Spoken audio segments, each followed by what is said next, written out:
Welcome for a new episode of the Electrek podcast. I am Fred Lambert, your host, and as usual, I'm joined by Seth Wintraub. How are you doing today, Seth? I'm good. I hope you are, because we had a huge news week, first week of the year. It comes with all the sales result, delivery result, production result of the EV world. We're going to focus mainly on the US market, as we usually do, but we have a global story this week. We do have a global story on who's now the biggest volume producer in the battery electric vehicle market globally. Bunch of other news, so let's jump right in. But before that, I just want to say a quick thank you to today's episode sponsors. Upway, a leading online e-bike provider carrying the broadest selection of brand new and certified pre-owned models. You can check that out at upway.co. That's upway.co. We're going to have a little bit more to say about them later on the show. Stay tuned for that. But let's start with Tesla in the U.S. Obviously, still the leader by a wide margin in terms of battery electric vehicle, but electric vehicles, period.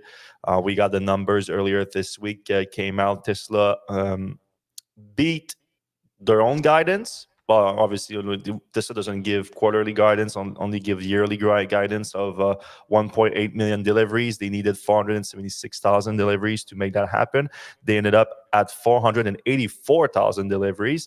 And the actual guidance, the expectation from Wall Street was 480,000. So Tesla beat expectation, achieved its full year guidance, and beat them by a little bit, like a few thousand units on a 1.8 million. Doesn't change much, obviously, but still an incredible performance by Tesla. 35% year-over-year growth. So it's not the 50% that Tesla guides on average, but we know that Tesla says that that's just the average, and there's going to be years it's going to be over, years it's going to be below. And this was expected to be a year below just because of kind of in the but the way that this does it, IR explained it, I think is pretty good. It's like in between some growth period, just based on the lineup, like all the current vehicle programs at Tesla are kind of optimized pretty much. There's might be some room to grow a little bit, but for the most part, it's optimized. So now the Cybertruck helping it a little bit, but not too much yet.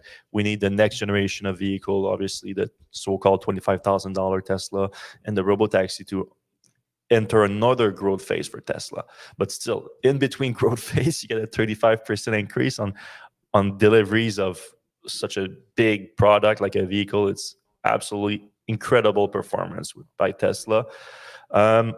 That's globally, obviously, but in the US, Tesla is the biggest automaker's EV producer by far.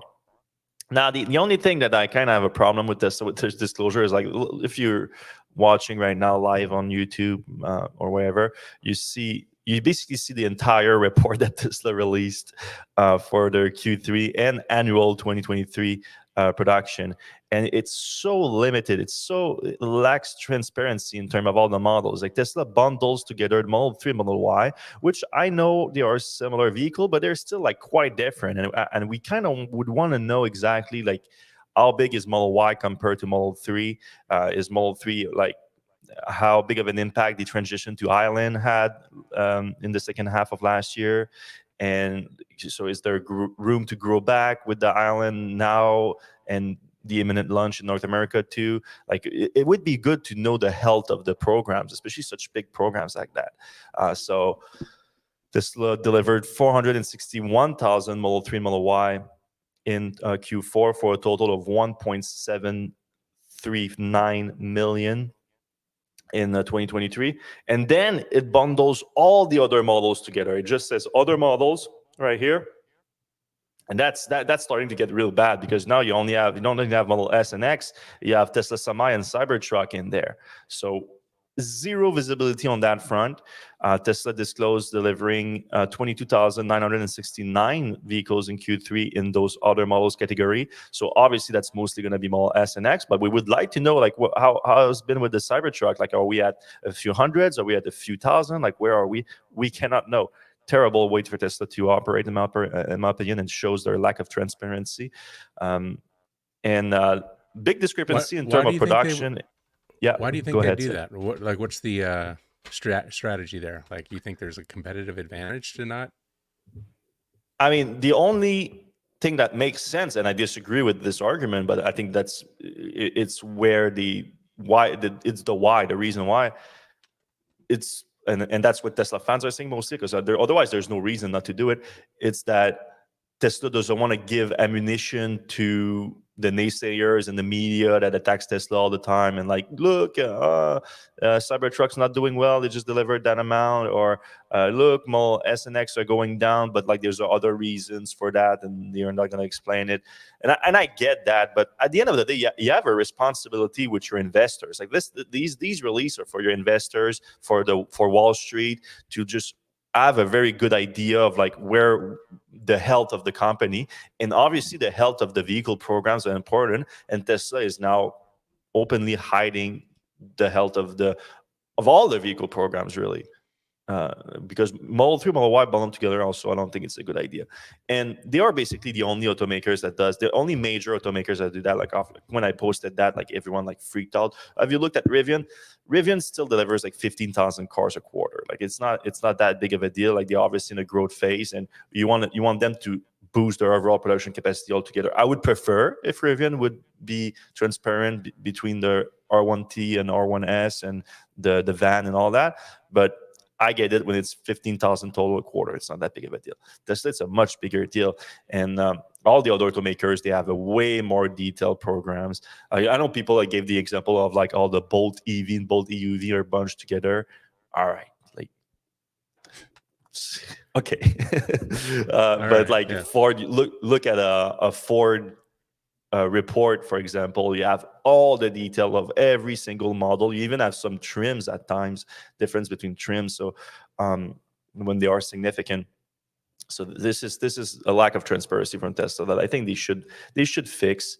I would assume that when the Cybertruck is in a higher production, they would add it here, but at the same time, I assume that the Model S and X will always be there, and they're not anymore. So, and it went from worse. It went from Model S and X separately being shown to Model S and X being bundled together, even though they are widely different vehicles. More different, I would stick than 3 and Y. And then you have now they are even including the Cybertruck and Tesla Semi. It's ridiculous. Yeah, the Semi really seems like something that should be broken out. Like that's not even the same category of vehicle. I mean, not the same buyers, nothing alike. Yeah. And it's been in production for a year at that point. Supposedly, so we don't even know. It's a year with zero transparency into the production ramp, which I know, like the production ramp was always limited to that little facility in Nevada until they move it to the Gigafactory Nevada. But still, I would like a little bit more transparency. So before we move to, we're going to discuss all like the Rivian numbers, the Ford numbers, the GM numbers, the Hyundai numbers, the BYD, and all that. Let's just go quickly through a few Tesla news, other Tesla news. So the big news today, obviously, everyone is talking about is the range being adjusted across the Tesla lineup. So a lot of questions about that. I think we can answer your questions on here with this. So the Model S. Surprisingly, the Model S long range saw its range increase from 375 on the 21-inch wheels to 382, unchanged for the 19-inch wheels. Everything else saw a range decrease. So the Plaid 19-inch lost significant 30, almost 30 miles of range. 28 miles of range on the 21 inches wheels. Model X, similar situation. The 20-inch, the long range went from 48 to 35, 348 to 335 for the 20-inch wheel, 333 to 332. So that actually went up on maybe it's a 322 here, and I made a mistake. I wouldn't be surprised if that's the case. I was like transcribing from the website, from Tesla's website at the same time, so it might be a mistake here. I would assume it's a mistake. Plaid. 333 to 326 on the 20-inch wheels. If you go with 22, it's 311 to 300. Model Y, obviously much more popular vehicle, much more important. Rear-wheel drive stayed the same, so 360 to 42 depending on the wheel. But the long range, 20 miles dropped to 310 for the 19-inch wheels. 20-inch wheels, 318 to 292. So big drop there. And the performance went from 303 to 285. Yeah, anytime you're going from over 300 to 200 number, that's psychologically a kind of a big step. Yeah, you break that advertising benefit of showing 300 miles or over. So Model 3 didn't get anything changed. So what happened here? So there was a rule change by the EPA. And the rule change, like in short, it's kind of complicated. It's not even a rule change. It's kind of a clarification of a rule, because the EPA gives some leeway to the automakers to adjust things, adjust multiplier, and use like default driving mode instead of like different driving mode, different creep mode, different old. And now they wanted to incorporate all of that into the actual range calculations. So now they have to use these different modes in part of the testing and then get an average of those, which makes a lot of sense. So it's not like, because the range is not supposed to be perfect condition range, even though it's pretty close in terms of Tesla. Tesla, with that leeway, Tesla has been known to use that leeway a little bit more than other automakers have. Like our old friend Mark Gurman reached out on Twitter when we posted that article, and he was like, "Is the rule changed now? Tesla has to be honest." And it's not a bad point, but the truth is, like, it's not about being honest. It's about being conservative or more optimistic. And Tesla tends to err on the sides of being super optimistic with its EPA range, while other automakers have been known to be a little bit more conservative. And the result is basically, it's like, yeah, you can call it honest or dishonest, but it's more like, do you want to advertise a higher range and then disappoint your customers at the end? Or do you want to be a little bit more conservative and make your customers like not be disappointed when they actually get like lower range, or they get closer to the EPA range in this case? So this is more the case. And now basically the EPA, tighten a little bit its guidances to leave a little bit less leeway at those automakers, and it results in range drops for Tesla, obviously. Now, the Model 3 is not in there, which is interesting. So the EPA says that the new policy is applicable to new testing for 2024 model year and later vehicles. It may be applied to new testing for 2023 model years. Vehicle utilizing carryover data may continue to use data generated under previous policy for as long as the tests are valid.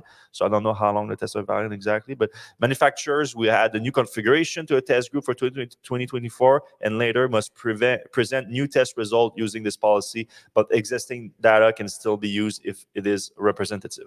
So it does sound like Tesla just didn't submit anything for the Model 3.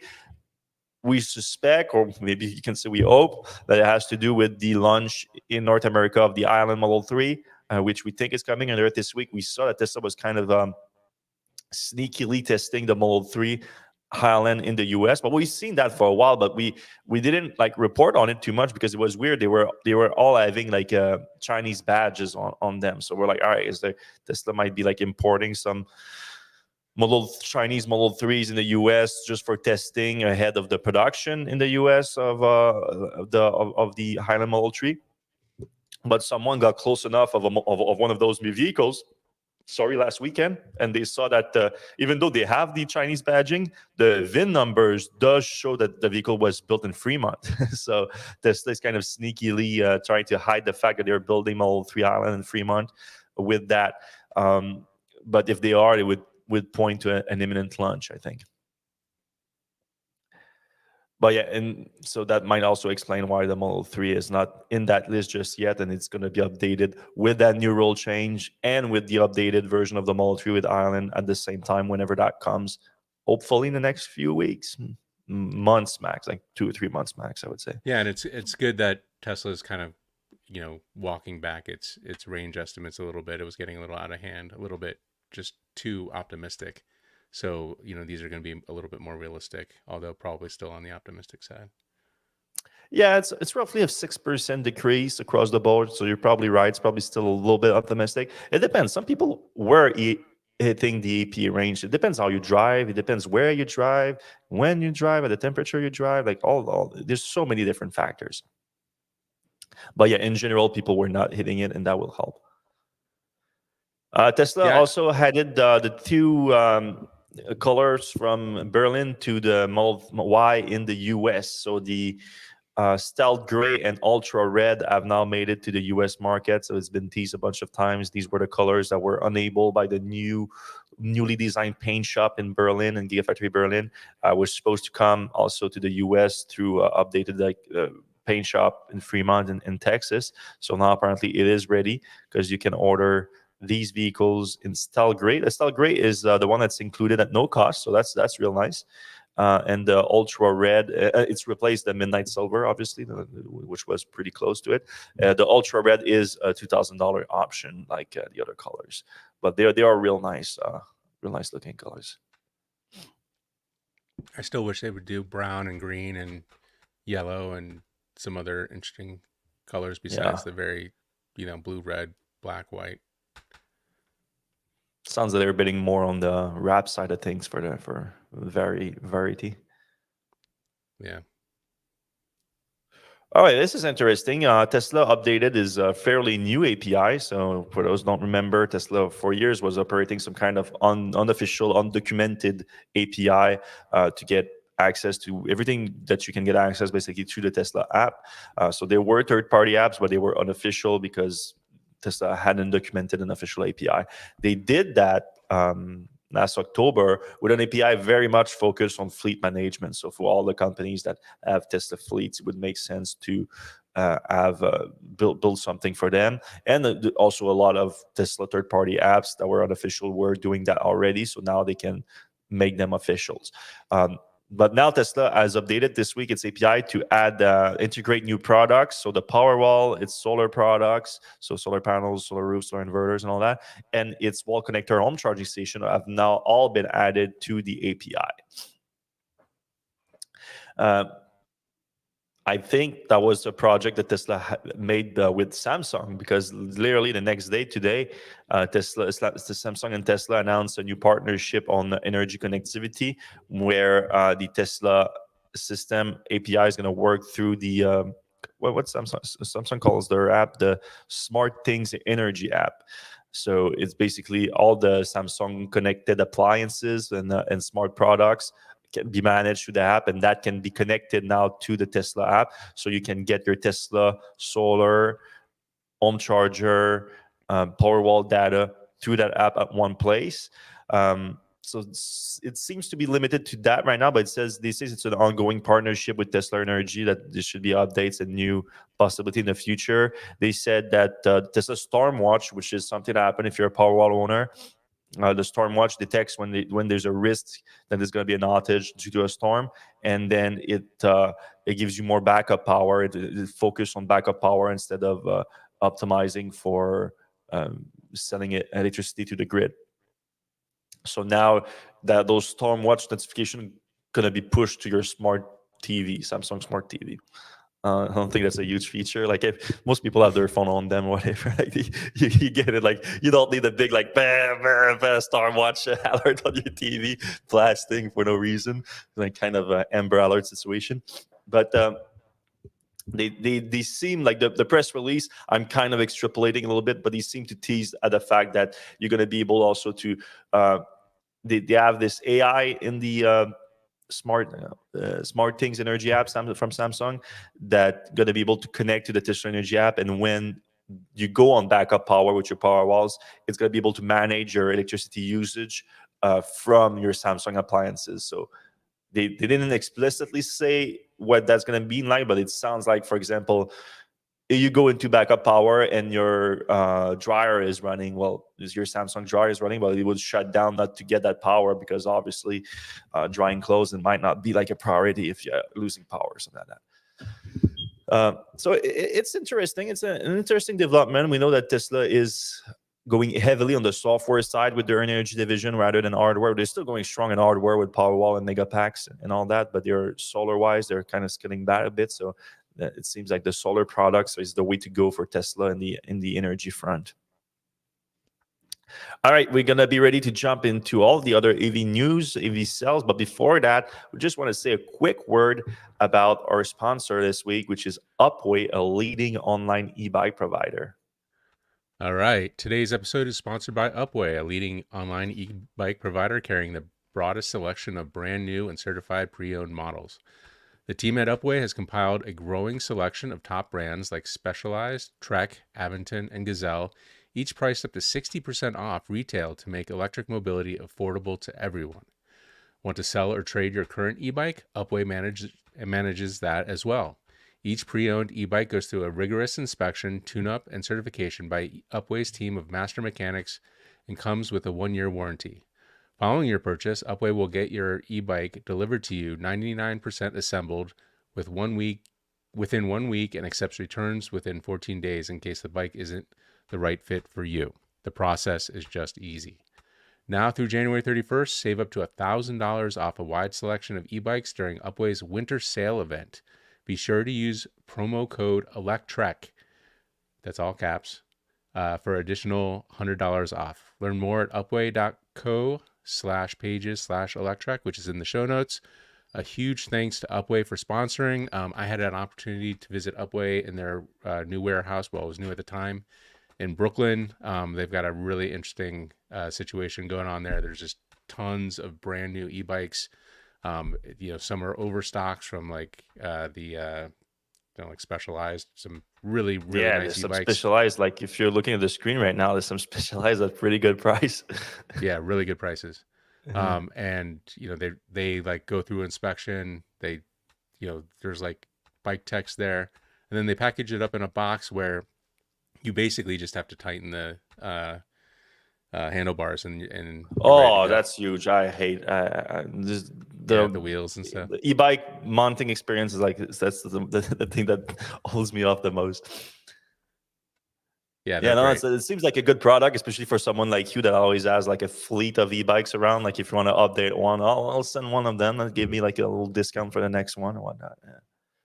Yeah. All right. Thank you a lot to Upway for sponsoring this week's episode of the podcast. By the way, if you are listening to the podcast out and you are a fan, you can give us like a like, a subscribe. You can hit the notification button. All these things take a second to do. And it helps the show more than you can think. Free to do, takes a second, and it helps our visibility, it helps the show, and we appreciate when you do it. So hit that like button right now, it takes a second, and I thank you for it. All right. Rivian released their delivery numbers, and it was a bit of a slip for the company. The stock price got a hit from it too. They produced 17,541 vehicles. Again, without splitting the numbers, which is always annoying, but more understandable at that kind of capacity. The discrepancy between the production and the deliveries, which were at 13,972, pretty wide, which didn't help the stock, because that means that it's going to be harder to improve on those gross margin, which has been the big story with Rivian all year, trying to improve those gross margin. If you're producing a vehicle and you're not delivering it, it hurts the financials. So it was a little bit short of the 14,000 deliveries, but obviously not that much. So it ends up with an all-year production of 57,232 vehicles and delivered 5,122. So you have like 7,000 vehicle inventory growing, which is obviously not great for a startup. But Rivian doesn't have the kind of delivery infrastructure that Tesla has just yet, or Tesla or any other automakers really. They are sticking to that model of delivering direct to customers, and so they have to scale everything themselves. They're not relying on third-party dealership. It is difficult, so we do expect still some issues at Rivian in the next year, 2 years maybe, especially until they move to the higher volume vehicles, the next generation vehicles, which are going to be a lot helpful to achieve higher volumes. Yeah, apparently they also had a bunch of Amazon vans that were kind of just hanging out because Amazon doesn't take any deliveries during the fourth quarter. That's, obviously not a huge amount. You can see the YouTube there, but it's do we know why Amazon doesn't want to take deliveries? Well, they're delivering a lot of stuff, I guess, in Q4 because of the holidays, I guess. I don't know. Also, they don't want to make any change to their fleet. Yeah, they just have all the delivery vans on full blast. Okay. But at the same time, we also know that Rivian, Amazon, authorized Rivian to deliver vans to other people, so they could have taken the opportunity to not sit on them. But that was not that long ago too. So maybe Rivian's sales team on the van size is just not ready to sell off that volume to someone else. Yeah, I mean that all fleet stuff takes forever. You're talking about a lot of month lead times. So And then, there's probably a lot of R1S and T things just sitting around because they just don't have the infrastructure, as you said, to deliver the stuff. They've obviously been able to produce, and they've hit their numbers on production. It's just getting those into owners' hands. I think the R1T is actually kind of on parity. Like they're making as many as they can sell, but the R1S is still quite a bit behind. I think if you order one now, you're looking at around 6 months at least, depending on Hmm. where you live and everything. How about you? When are you expecting your Rivian? Or are you Well, it going to buy the was Cybertruck? last I heard it was like summer of this year now, since we're in 2024. Yeah, so we'll have to wait and see. They just don't have a service center here in Quebec, so they're not focused on deliveries in Quebec. And then now I'm like more open to the Rivian because the Cybertruck I'm not so sure anymore. And but at the same time, like we see the Rivian number, and I think Tesla's going to catch up to R1T production pretty Pretty fast. I quick. think. Yeah. Yeah, because let's say that they are at a rate right now of like they're producing more R1S, right, than Oh, R1T for now. sure. For sure.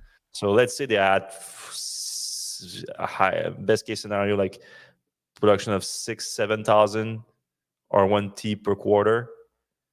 Tesla is probably close to that this quarter by the end of this quarter, right? Yeah. I would imagine that Tesla's going to catch up Yeah, pretty quickly. I yeah, wonder how fast they're going to catch up to Ford. yeah. Because Which is, I because think, the next story that we do. good Is transition. it? Yeah. Yep. Yes, it is. All right. So Ford was very proud. Mr. Jim Farley was putting that out there. It was like, we're the second biggest EV brand in the US. It's like it's cool. It's a cool thing, but like that you're so far behind the first one that it's like Yeah. it's not like a usual second place. Like you can have a second place that like, oh wow, maybe it's gonna be first place next time. Like nah, not No, anytime it's not. soon. So we just talk. And We don't actually actually, know exactly just yet how many Tesla vehicles were delivered in the US last quarter because like right. Tesla doesn't break it down per uh, But per it's not market, close. but it is most likely between 150 and 200,000 units. I would say it's in that range. And Ford announced that they delivered a record number of 25,937 electric vehicles in the last quarter of 2023, which is up 24% quarter over quarter, which is nice. And overall, they delivered 72,608 EVs in 2023, up 18% year over year. So good performance, not quite what it needed to be, obviously. So the Ford Lightning F-150 was way up. They delivered so that's what we're talking about here. 11,905 Lightning in Q4, and only 24,000 for the whole year. So like the ramp up was very much in Q4, but they just also increased the price on the Lightning too. So it's going to be harder and harder to sell those. But it seems to be going pretty well with 12,000 almost in a quarter. It's not too bad, but it's nowhere near the 150,000 where they were aiming to be. So they were supposed to be at 150,000 by the end of last year, right? 150, yeah, that's what which they're not going to get to unless they double. Yeah. Because and the overall was just well. I mean, that was the production rate they were aiming to exit the year at. Uh, Right. so so it's not exactly the 24,000 is not representative of that. Um, but still, there are 25,000 electric pickup trucks sold in Lightning electric pickup trucks sold in the U.S. in 2023. It was pretty cool. Uh, You think now Rivian the can catch Ford in 2024? I mean, we just talked about Rivian. They hit 50,000 this year, and they've been doubling yeah year over year. So theoretically, they yeah can get to yeah 100. yeah. I think Tesla is the best selling electric pickup truck in 2024. I think. Okay. In the US. I think it would make sense. Unless Ford like just really ramps up, but I don't see it. Mustang is still the biggest mover for Mustang Mach-E, obviously, I'm talking about here. The biggest movers for EVs for Ford. Second best selling electric SUV in the US, but again, way far behind the Model Y at 40,771 units last year. So that's the whole year. 40. So the two big vehicle program for Ford are the Lightning and the Mach-E, and they were respectively at 24,000 and 40,000 units last year. The E-Transit is the third vehicle in the lineup, and it has 7,672 units. Also a big 18% year-over-year change, but the van improved a lot the last year. So I would have assumed that. Pretty cool. And they actually break out numbers pretty well there. Oh well, that's the pricing on the Yeah. Lightning, but they do, yeah. If you want to go on my Twitter, I posted like a Tesla sales report versus a Ford sales report, and it's night and day. Even if you just pick the electric vehicles in the Ford report, which obviously in much lower number, but it's still better detailed than Tesla's. All right, moving from Ford, GM's numbers. GM is kind of in a transitional period in EVs. It's not pretty, but still, the sold in Q4 19,469 EVs. So it's a decrease from quarter to quarter. Last quarter.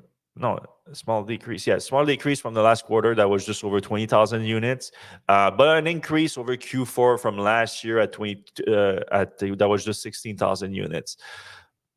So what did the move here? Obviously, the Bolt is still the leader. Where's the Bolt? Chevy Bolt at 15,000. No,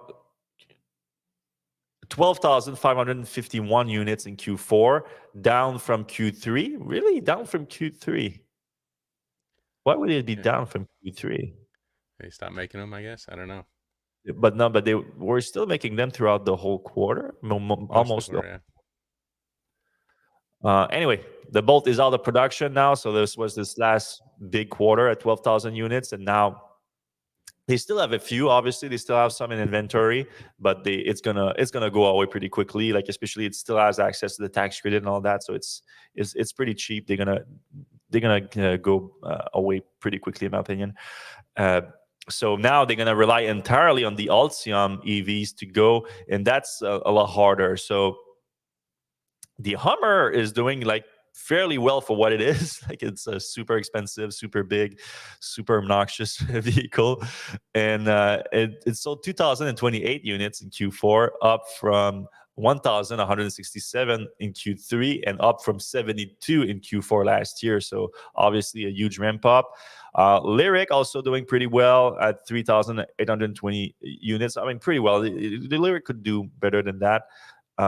Up about 700 units from the quarter before that, and obviously 86 last year. It was nothing last year. But still, like you're talking about your two biggest like Ultium program right now with the Bolt going away. It's them, and we're talking about 2,000 units a quarter program, almost 4,000 units a quarter program from Lyric. It needs to grow. It needs to grow bad and fast. Because without the Bolt, they're going to slow down to a crawl. Well, you can almost say it's a crawl already at 19,000 units a quarter overall for EVs. The rest, you have the Blazer, which we know is not really ramp up just yet. So it's only 463 units. Silverado EV, only the work truck is available. So it's more commercial deliveries, only 443. So also that's going to be something this year. And the Equinox EV was delayed launching this year. So nothing on that front. So GM, the Q1 of GM is gonna be interesting without the Bolt. Well, again, some Bolt deliveries, but not much. And if those programs don't ramp up and LTM, it's gonna look like the Mr. All In GM. Not gonna much all in on EVs. Yeah, theoretically, the Equinox should help, but that's also delayed and slow and more expensive than it was supposed to be, and everything that seems to be plaguing Ultium. Yeah.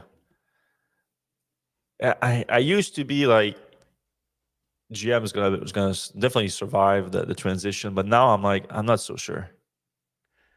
I'm Yeah, not they so just sure. Like can't. They if can't execute. It's just weird. It's I mean, they're selling tons of cars, but they're all gas cars, and just not. They just can't yeah. make a good electric vehicle. And the only thing that gives me a little bit of hope is Mary Barras seemed to be like completely delusional about it for the most part. And then at the end of last year, she kind of like admitted it. Like yeah, we didn't execute too well on the EV side of things. So at least like she knows. It seems like I would like if that's what she says publicly, you can imagine that privately and with the team, she's a little bit harsher with it. I would assume so. I would hope so, because this is just not a great look for like, hey, we are all in on EVs, and you're delivering like Tesla delivers that in 3 days in the US. Like it makes no, like they deliver what they do in a quarter in like 3 days. Makes no sense. Yeah. All right.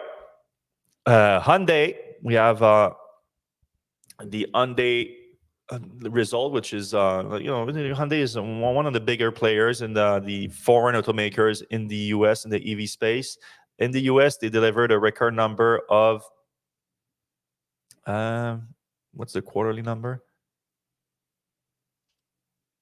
Okay, those are the quarterly numbers. It's that's just the IONIQ 5. What's the total?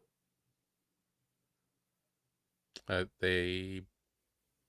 guess they broke it out. You have to add those too, because you have the IONIQ 5 and the IONIQ 6. They're not doing the regular IONIQ anymore. And what about the Kona? Yeah, they don't even have the Kona in there. Anyway, let's do it specifically the IONIQ 5. So its sales rose 92% in Q4 to 8,612 units. I don't know about you in the US, but in Quebec, I see a lot of IONIQ 5. Yep, same. I mean, they're an obvious car to see. Like it's a very standout kind of car. That's fair. But I do see a lot of those as well. Yeah. That's almost just short of 34,000 IONIQ 5s in 2023. That's a decent amount. 48% growth over 2022. So I think the IONIQ 5 has room to grow in the US. Like it could be like a 50,000 units a year program, which is not too bad for a single market. So IONIQ 6, a little bit behind. 4,601 units in Q4 for a total of just short of 13,000 units in 2023. So not too bad. So that makes it for a total of 47,000 vehicles delivered in EVs delivered in the US in 2023. So they are the second biggest, other than Tesla. Like it's Tesla, Ford, and Hyundai, I think. Yeah, and I wonder if you can. I mean, Ford obviously has a couple of sub brands under it. I wonder if you can kind of combine Hyundai and Kia because they're kind of the same company. Yeah, did we get? I don't think we did stuff? the Kia numbers. Yeah, I saw a EV9 at the bottom of that post. I don't know if that was. Maybe I missed it. There was so many like sales posts this week to include in the podcast.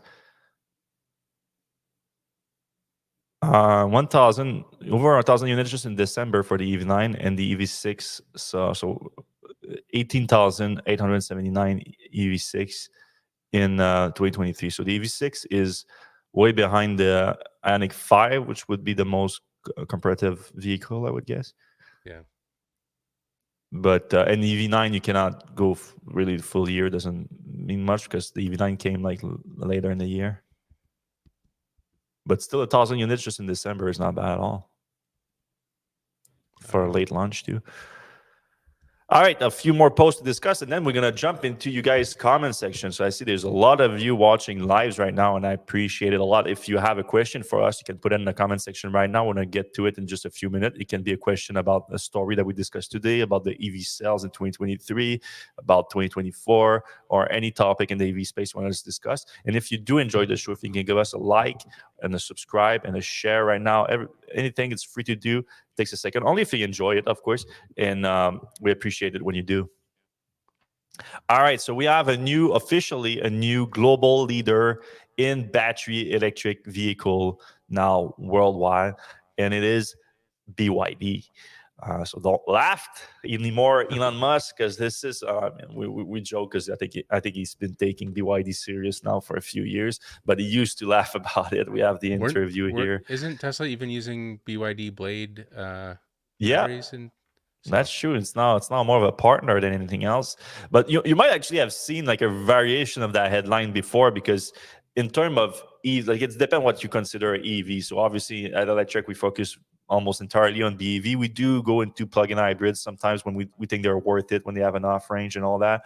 But for the most part, we focus on BEVs.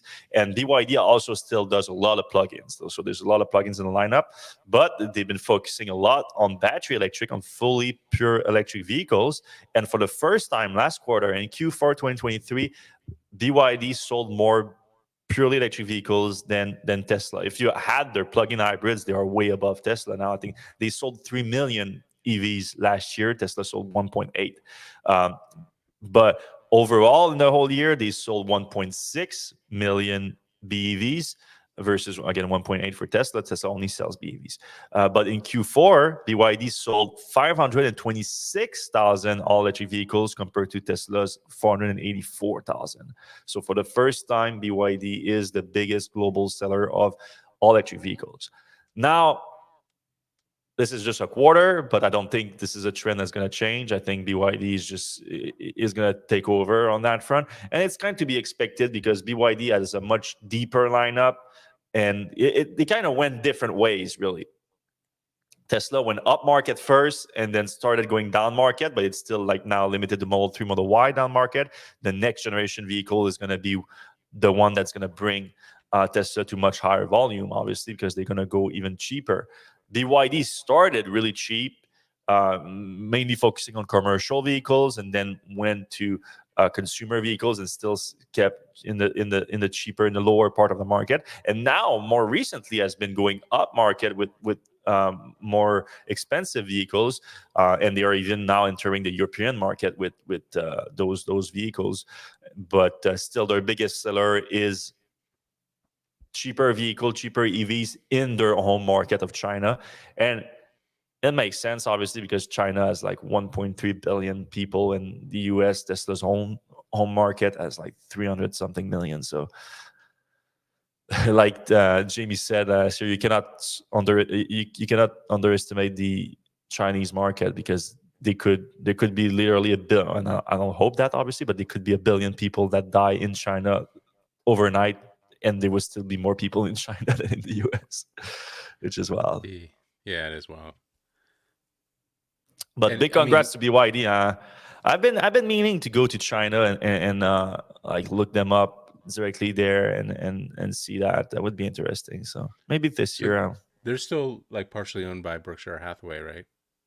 Or is that Yeah, they reduced they their invest? stake in it, but I think still they are amongst the biggest owner. I mean, I would assume Hmm. that the Chinese government is still the biggest owner. Right. They do like to own their business there. The nationalists is a real thing there. Um, so that makes us still like what Tesla interesting, because Tesla in China, they are popular, obviously nowhere nearby BYD, but they do own it completely. They do own the Chinese business completely, which is kind of interesting. Most of the automakers don't have access to that. All right, we got the big price on day. Moving on from all the sales result, we got a price update that I just briefly mentioned about the 2024 F-150 Lightning. Do we have a nice chart in there? We do have a nice chart here. So the Pro pricing is now $5,000 more expensive. So it starts at $55,000 instead of $50,000 for the base version. That's the Pro with 240 miles of EPA estimated range. And then you can go to the XLT for that. And instead of being, it's still, instead of being just $7,500 more at $57,500, it's now $65,000. So it's $10,000 more than the Pro version. Interesting, even for the same range. And we don't have a price, or maybe they don't. No, I think they don't sell the extended range pack on the XLT version anymore. I think that's why it's not here. It doesn't look like it. I think Yeah. the sweet spot is that new Flash setup, the trim. Yeah, the Flash now is it's a little bit. The price increase is not as big, with $3,500 more now, starting at $73,500, and you do get the extended battery pack with 320 miles of range. So yeah, I think you're right. That's a sweet deal. But then you have price decrease. If you want to go all in and get the fully equipped platinum or even the platinum black version of the Lightning with the extended battery pack, but with the bigger wheels and all that, the range is not 320 but 300 miles. They got a $5,000 decrease at $85,000 and $93,000 for the black version. If you want the Lariat, which is like a nice compromise between the two, still they're not going back to saying the small battery pack on it, so you have to have the big one with 320 miles of range, and that's $2,000 more expensive at $80,000. So yeah, I think you're right. Like if you want to go long range, which is useful for that, if you specifically are using it as a work truck and everything, if you plan to tow anything with it, you would want the bigger battery pack. And now the Flash is this $73,500 option, and if you want the more luxurious option, you go $80,000. I've also seen that a lot of Ford dealers, and this is probably coming from the company, are offering like big time sales incentives, like up to $10,000 sometimes, on top of these price changes. So I think one of the ideas that Ford had was like, hey, let's take the pricing ability away from the dealers. We'll raise the prices or keep prices a little bit higher, and then the dealers can't jack up prices, and Ford can actually lower the prices. So that might be what's happening here. Yeah, that makes sense.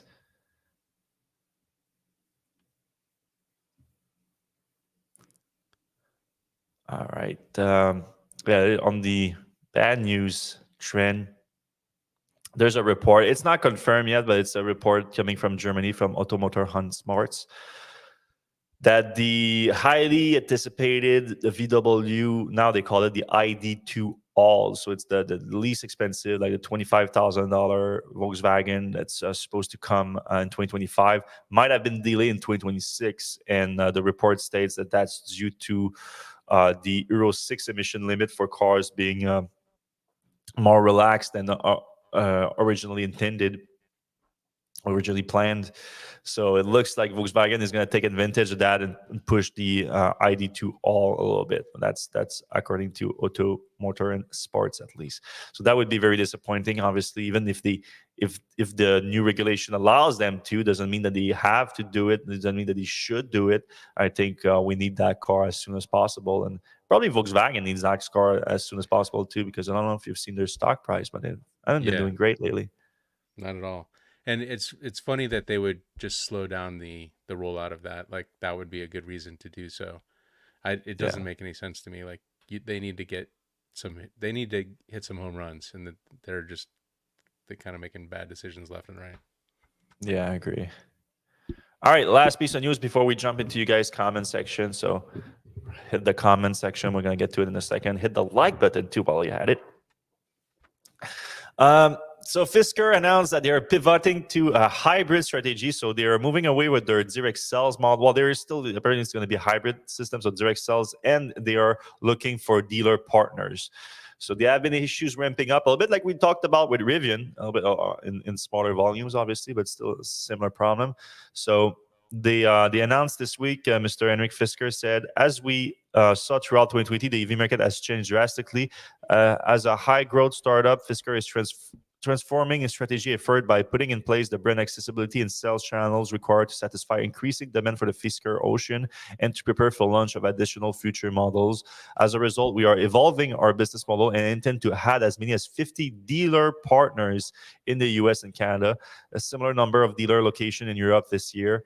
In keeping with our asset light strategy, I expect the dealer partnership model should enable Fisker to expand its sales and delivery network at a faster pace. Obviously, it will expand the network if you just sign contracts with existing dealers.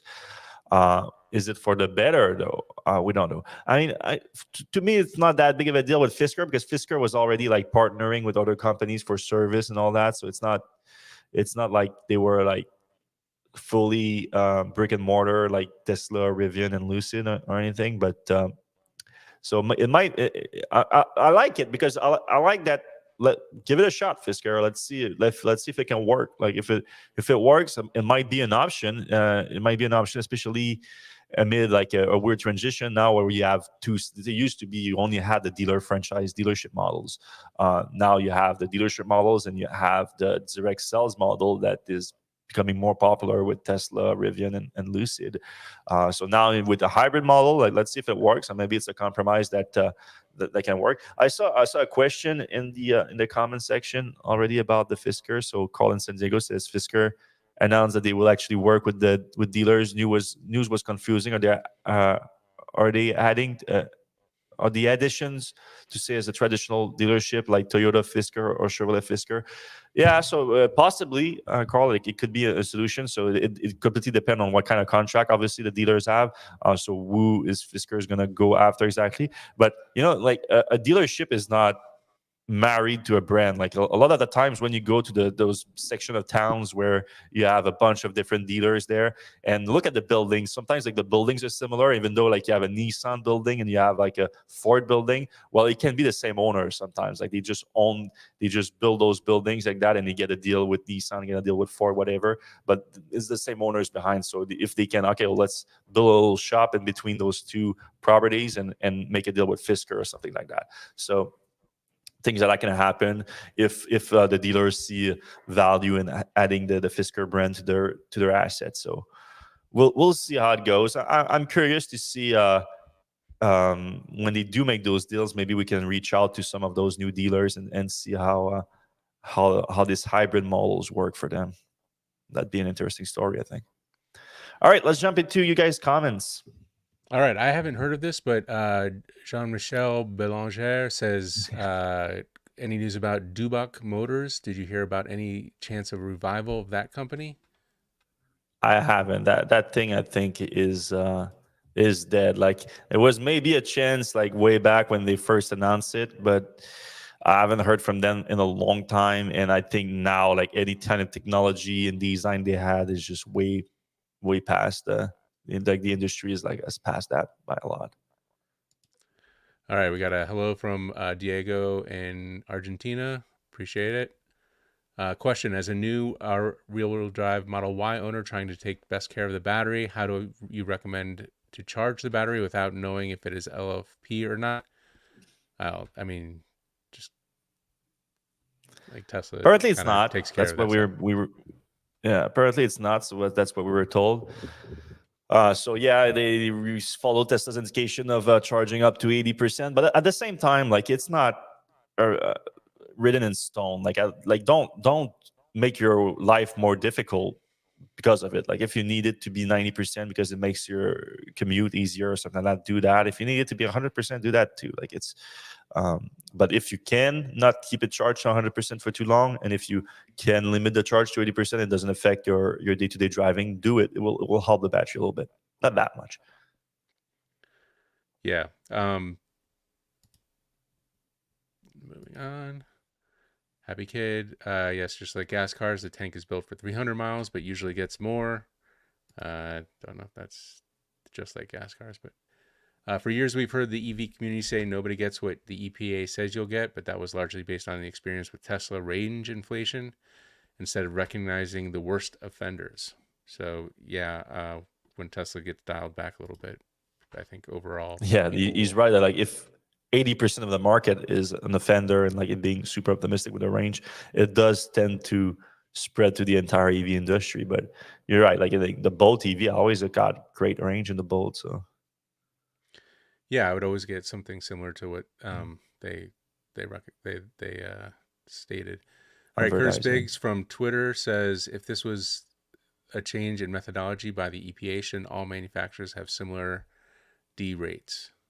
Well, not necessarily, because some might already taken into account of that, and with their multiplier being lower or something like that, they might not have to change it. Maybe they will, though. Maybe some will. We'll keep an eye on that. But yeah, Tesla was obviously Tesla was pushing it so much that like a little change like that, they had to change it. Although automakers might not need to, we'll see. And also, like I said about the testing, it depends with the new model year and all that. So yeah, we might see some stuff coming down later. Mm-hmm. Carl in San Diego back. Color choice seems like a no-brainer to breathe new life into the Model 3 sales. Missing an opportunity. I think the Highland would also breathe new life into the Model 3 sales. Yeah, I But don't think the new colors on the Model 3. I think it's just the Model Y. yeah, Probably but I will think, come though with the Highland, I would assume. Yeah. and I do think more colors would be a really, I can't, it can't cost that much. It can't, and it can't make that, it can't be that complex to add a few more colors. And I know wrapping is kind of an easy way to fix that, but I still think a few more colors, like a nice green would be really good. They could bring back the brown, you know. All right. Has anyone shown Tesla power sharing with Cybertruck, or is it a feature that they didn't deliver with launch? I haven't seen it. Have you? Yeah, no, I don't think they have the installation on the home side just yet. Um, but I've seen people receiving like a survey email from Tesla. So with the Founder series, it is included. The hardware is included. So they just haven't delivered that yet. So they started sending surveys for people to explain like what's going on with their homes. Uh, so that Tesla can probably find some early adopters that fit the best use case for power share. So I would assume that it's coming relatively soon. Uh, Kyle O said, I think he means out of spec, Kyle. I don't know.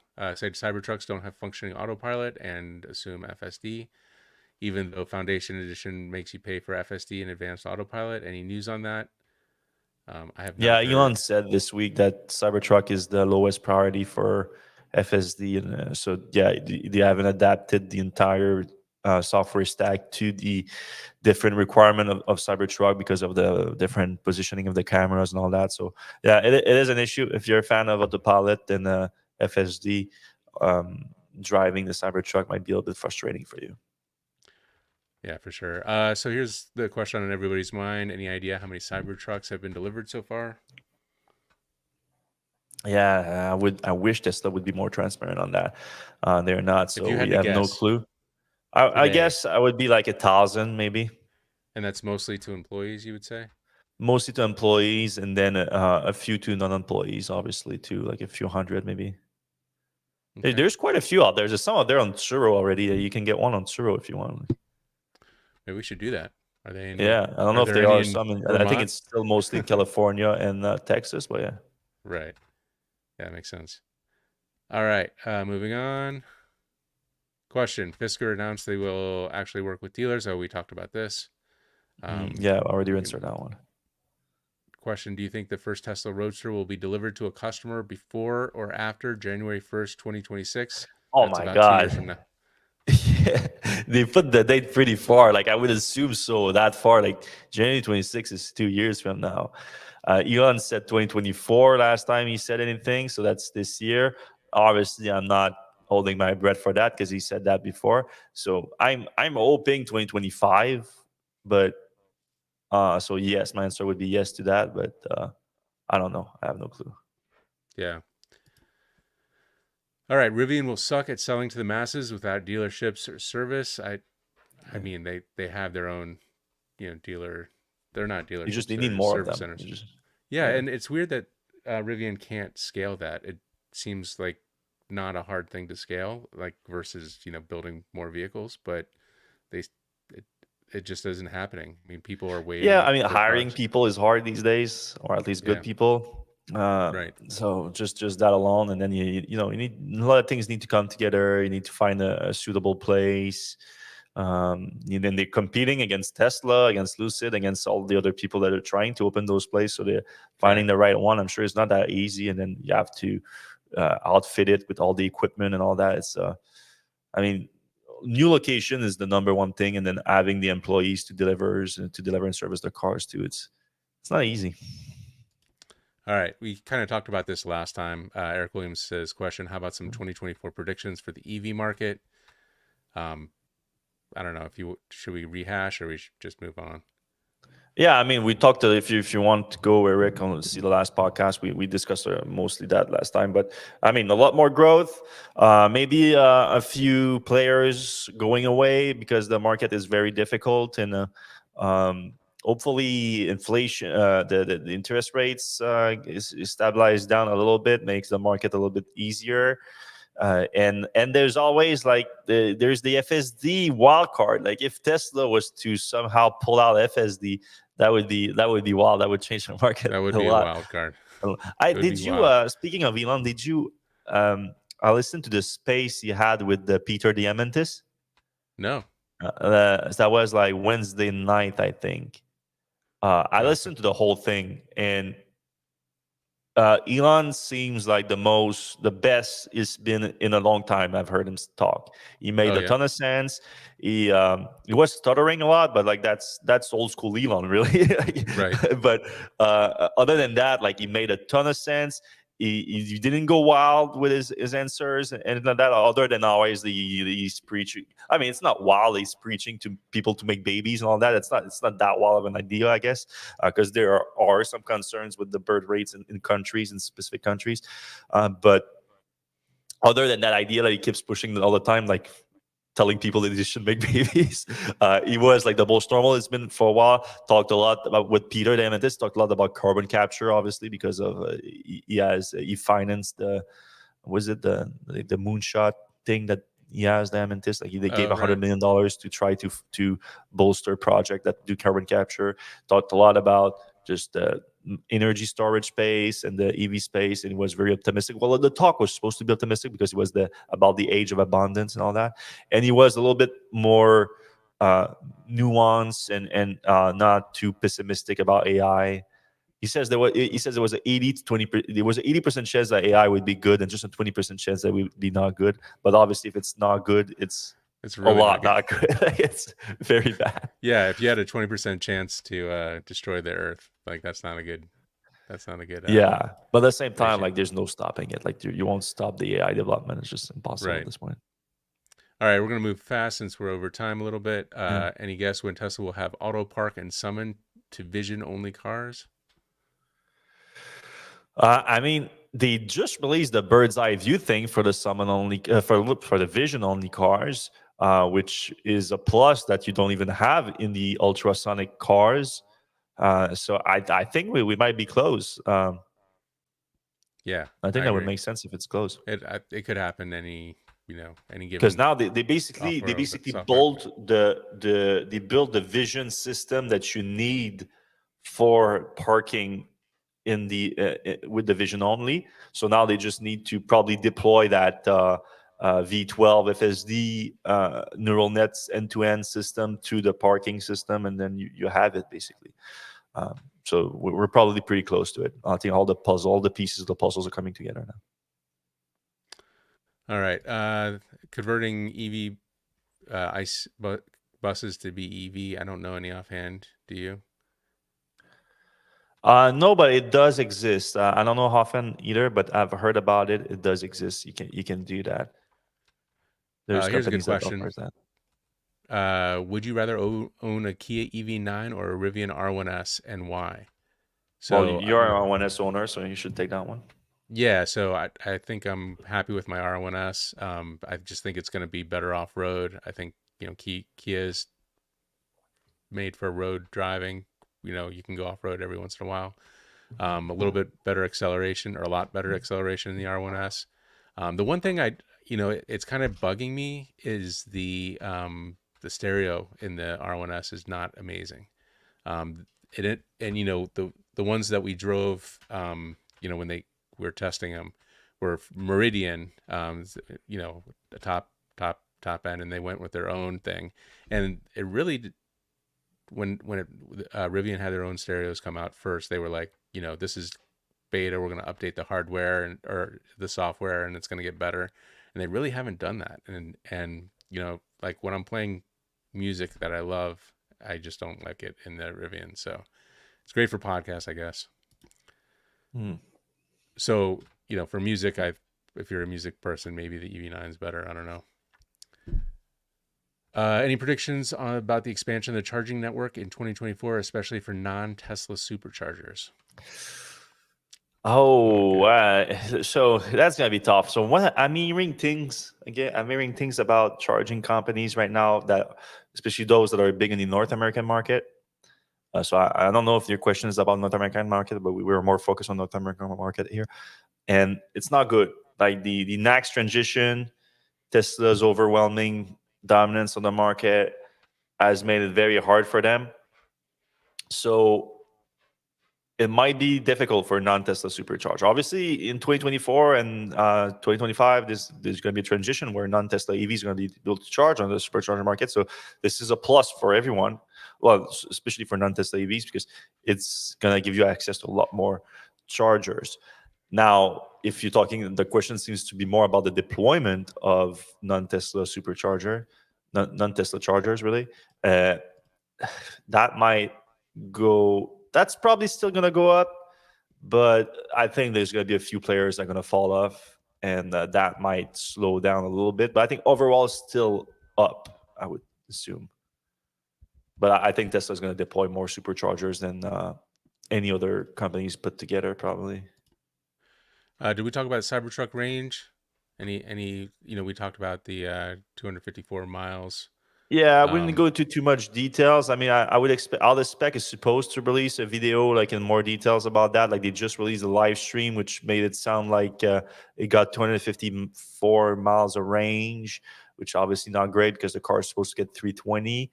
But they only drove in the highway, only drove at 70 miles per hour, which is not excessive of a speed too. So yeah, can be a little bit disappointing. Colder climate a little bit. I think it was like 40 something, like I think I remember it was 8 Celsius. So 8 Celsius is not too bad. Honestly, like it's like -8 here right now. So I would be concerned about the capacity of the Cybertruck in freezing temperature right now. That's the only take out from it. But if you're only driving at highway speed, a 20% range loss over the EPA estimated range is not too bad either. Like it's about what I would expect. It's just the temperature thing. I would like to have like the same test, but like at freezing temperature to see the difference, because now that would be a little bit more of a concern, because I think it could go down to like, there's a big difference when you drive at 8 Celsius and -8 Celsius. Like it can be literally just that can be a 20% difference. So now if you get below like 200 and like 10 miles of range, that's fun. Yeah. Had All towing right, to that, and then you're screwed basically. This would be like almost a post in itself. Michigan, Illinois, and Minnesota have all passed EV net zero laws recently. In your opinion, which one of these states has passed the best EV policies? Yeah, maybe we'll write a post about that, because there's a lot of nuance to that. Yeah, maybe that's a Jamie post. Jamie, like always, like follows all that stuff. I'm not close enough to like the specific policies to know. Yeah. All right, last question. Sandy Monroe predicted in a recent video that Lucid will go bust by the end of 2024. Do you guys agree? I mean, it depends what you mean by going bust. Maybe like, as I think the Saudis could still keep backing the company and don't go bankrupt, but maybe Lucid goes private in 2024. Maybe something like that, because I don't think the public market. I don't think the public market right now is geared for EV startup. It's just, I don't think it's. I think a lot of EV startup went public at a time that was just not ideal. Lucid is one of them. Fisker is one of them.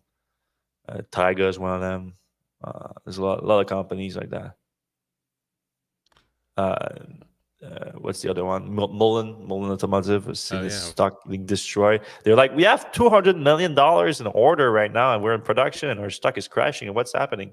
Like, they also partner with a con artist that went to prison and like stole them like a bad battery technology that was completely made up. But so you win some and you lose some.